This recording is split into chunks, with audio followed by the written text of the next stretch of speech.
All right, good morning, good evening, good afternoon, ladies and gentlemen, citizens of YouTube. This is Pastor Dowell.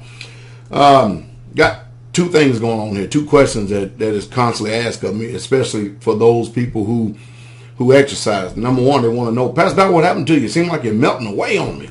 And of course, well, the answer is about in August of last year, I was out here working on the land, and we've got a trailer, a 16-foot trailer, and in the middle, at the end of that trailer has a hole on it. It has a hole in it where the board actually needs to be replaced. I was correcting something on the trailer to secure it, and when I turned around, my foot went down in there. Now, you know it's a metal bar at the end of the trailer. You're familiar with a 16-foot trailer. And in that, my foot went down in there, so I immediately pulled it up, jumped up really fast out of reaction, because if I would have fell forward, I could have broke my shin, broke my leg basically, and I just didn't want to go through that pain. So anyway, I ended up jumping up out of the trailer, lost my balance, and so I stumbled 3 or 4 times, and I ended up in the ditch where rock was. But I ended up hitting the end of my elbow right here, the end of my elbow, and I couldn't. And so as the day went on, it started getting really bad, and I couldn't put pressure down on it. Now I'm starting to be able to put a lot of pressure down on it, and so I couldn't exercise. Now there's other things I could do, but hey, I'm 50 years old, and I mainly lift because I have a lot of hard work to do. Plus, I like staying in shape because you just feel better when you're in shape. And so what I do, I just cut out everything completely. I tried to test it a few times, and one time I went in there and tried to, I just messed it back up, and I probably prolonged it, my recovery a little while. So that's what's going on with me. But anyway, to answer the question is how do you lose body fat? Well, let me tell you something. I'm not going to be one like you see so many people. You notice that even on YouTube, everybody is interested in losing body fat. Everybody is interested in the fitness industry. You look at all the videos out there. People who talk about fitness, man, they got millions of subscribers, hundreds of thousands of subscribers. And most of the time when they're making these videos, what they want to do is give you a little bit of information. Then they want you to buy into their program. Now, I'm going to save you a lot of that. You really truly don't need all that. I'm going to tell you the skinny. I'm going to tell you the naked, cold, hard truth. But there's just a few things that you need to understand right off the bat. Number one, I want y'all to listen to me very closely. Number one, there are no magic pills. There's no potions. There's hydroxycut and all this other junk out there. You can go on all day long. There's just no magic pills that is going to cause you to lose belly fat. All right. There's no better source than protein for food. You need to know that. Okay.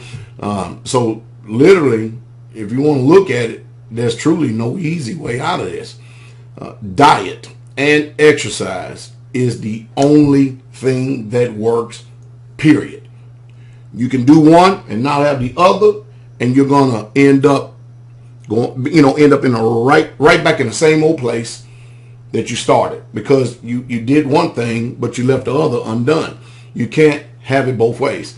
And don't worry if you start a weight program. And I really truly believe in the weight program. Now that doesn't mean that you're gonna go around looking like some steroid type woman or some jacked up guy that's on steroids like these Mr. Olympia people or people in the bodybuilding and stuff like that. No, you're not going to end up looking like that.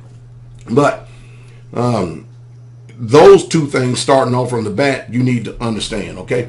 Now, I'm going to tell you what everybody else won't tell you, okay? And the reason why they won't tell you, again, I want to drive this into your mind while I'm speaking about this. Because they want you to buy into their program. They want you to spend money on them. They want you to, a whole bunch of things. But let's just go ahead and let's get right into it, okay? Let's get right into it. First of all, there's no such thing as spot reduction.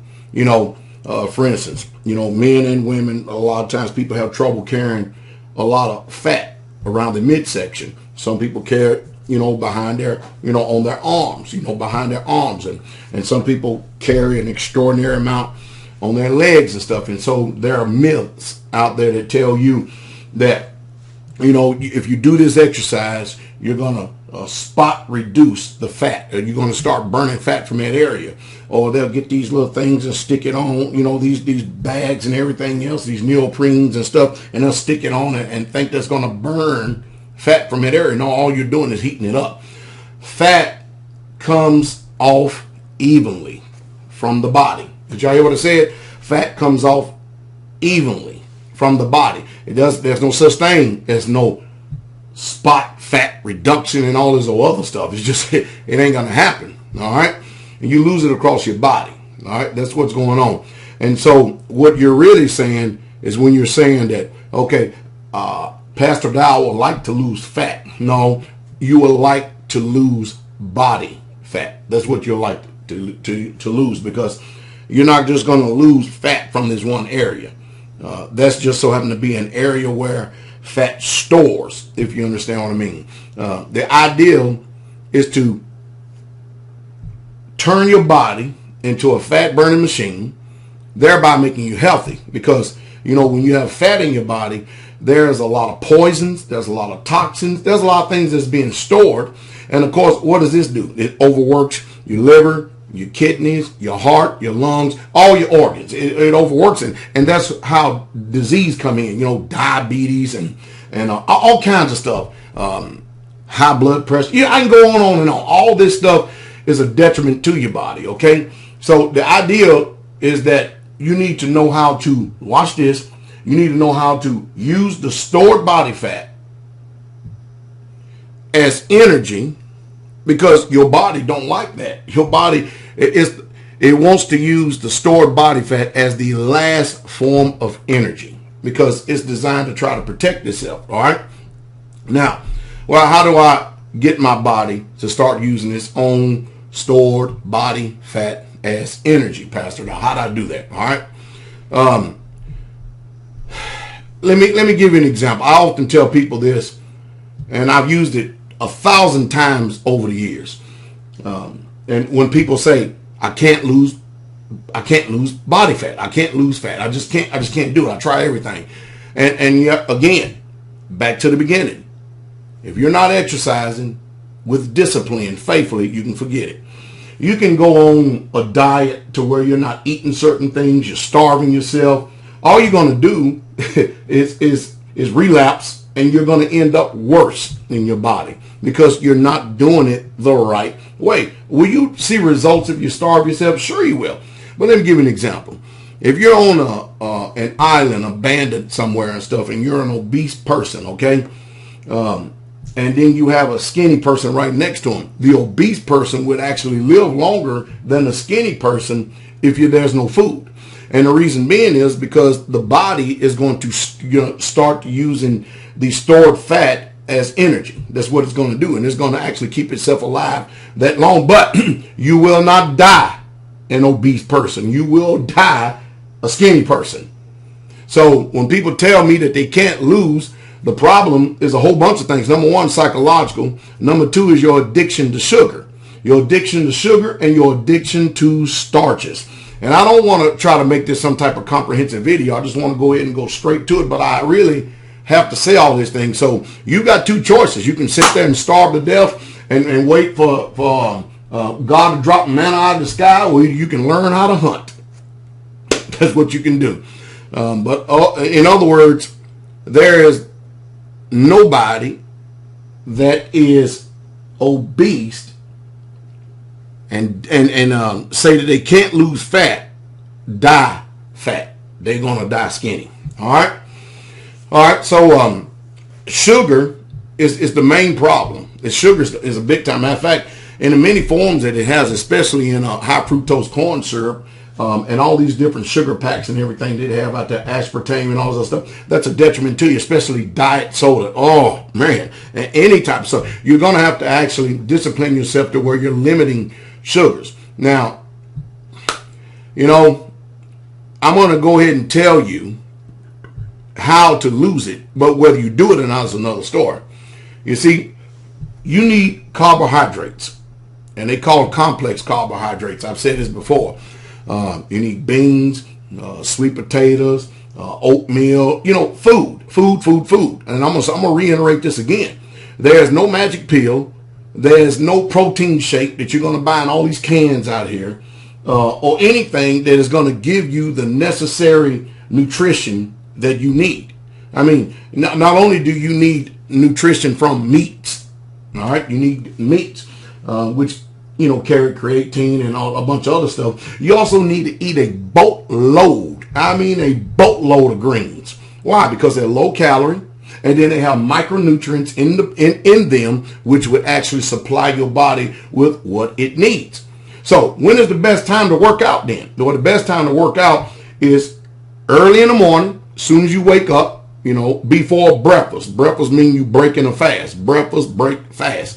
Early in the morning on an empty stomach, or right before you work out. That is the best time to actually, consume good calories. And you need calories. But you need to stay away from starches, because starches is a detriment to you. And if you're going to eat starches, you need to actually eat them on days that you're going to be working out. And when is the best time to eat carbohydrates? Well, the best time to eat carbohydrates is in the morning for breakfast and immediately right after your workout. That's the best time. Listen, there's no magic pill. You can't get around moving. You're going to have to move, and you're going to have to use some form of resistance training. Now, a lot of people say you need to get your heart rate up. Wow, heart rate up. I don't believe that. I believe that if you build muscle, now it's good to get your heart rate up. Don't get me wrong. I'm not against that. But it's good. You look at a bodybuilder. If you really truly look at a bodybuilder, of course, they take a lot of steroids, they take a lot of drugs, but they also work extremely hard. And the majority of them, their cardio sessions does not consist of 45 minutes of insanely having their heart beating so hard that it jumps out of their chest. You need to be consistent. Just doing something consistent on a daily basis. You'll see more benefit in that than trying to just kill yourself 3 days a week. And the reason why I'm big on weight training, not that it's going to make you some type of voluptuous, some type of gods or goddesses or something like that, is because that building muscle, your body, it is going to use that muscle because it uses a lot of protein, but it's going to combat and fight against all that stored fat that you have. So, there's a lot of things, that you can do to actually create a fat burning machine. You yourself, you can do it. Whether you do it or not is another story. And again, you're not ever going to get past good old-fashioned hard work. When you see someone that looks like they're in shape and they're in extreme good shape, that's someone who is putting in the work. Sorry, sisters, walking and then going right back, eating at the wrong time. It's not going to help you. It's not going to help you at all. If you go out, let's just say, if you wake up in the morning, and now I'll give you an idea, okay? You walk an hour, 45 minutes to an hour, okay? And immediately after that, that's a good time to have eggs, oatmeal, preferably a glass of water with some apple cider vinegar in it, superfood smoothie. That's the best time to take that and to have that. And then, a lot of people are big on eating a lot of fruit. Well, fruit is sugar. Just like starches. Starches turn into sugar in your body. And sugar, again, is your enemy. You need to pick the times that you're going to eat the fruit. That's what you need to do. Protein bars, all this other junk. It ain't going to work. Now, am I against protein powder? No, there's one or two actually good protein powders out there, but all they are is just a supplement. But you need to know this, that every single time that you take protein, you are spiking glucose levels in your body. I mean, really, you're spiking them hard. And if you're just sitting around, and you're not exercising, doing anything, that is the main reason why that people end up being diabetic. besides it being an inherited disease that runs inside the family. I hope you're really truly listening to this. I really truly do. Trying to help you as much as I can. You know, like for dinner, what you want is some meat, you know, chicken, steak, or something like that. Chicken, steak, no pork whatsoever. It's toxic. It's toxic. It may taste good, but everything bad does taste good, don't it? But, you know, you want to stay away from those type of foods, especially, you know, swine, shellfish, all that other crap, because it's toxic to the body. You want to eat good, clean meat. And then you want to load up. I'm going to say this again. Load up on green leafy vegetables. And then, of course, immediately after you work out, eat a nice, healthy meal, preferably something like, I'll give you an idea for a dinner. Steak. Most people say potato. Not a white potato, a sweet potato. Limit breads. I mean, period, breads. If you're going to eat breads, make sure that you're eating them on days you're going to work out. And eat them before you work out and not after you work out, so that you can burn. And when I'm talking about working out, I'm not talking about going to a gym where you're having social club gatherings and meetings and stuff. And I'm not talking about when you're at home working out and stuff. You move a little bit, but there's really truly no resistance. No sweat is really pouring off of you. It's going to take you a little time to develop that type of discipline. But hey, that's pretty much the skinny on losing belly fat. Now, hey, I'll do more of these if you want me to and stuff like this. And I'm planning on here, man, my schedule is just crazy. I'm planning on starting back my exercise regimen here pretty soon. But even before then, I'm already starting to work on certain things, you know, as far as especially concerning my diet, so that my body can be prepared, so I don't have to experience that much soreness when I go back into the gym again. I hope I said something to increase your knowledge, your wisdom, and your understanding. I want you all to have a wonderful, wonderful day. And pass this video around. And all exercise books, all books that has to do with weightlifting, they all say this, or losing body fat. Eat less, exercise more. That's pretty much all they say. They can be this thick or that thick. It makes no difference. They all say the same thing. Now, what I'm doing is saving you time, energy, and effort. I'm saving you money. That's what I'm doing. But anyway, hey, y'all have a wonderful day. Shalom. King comment.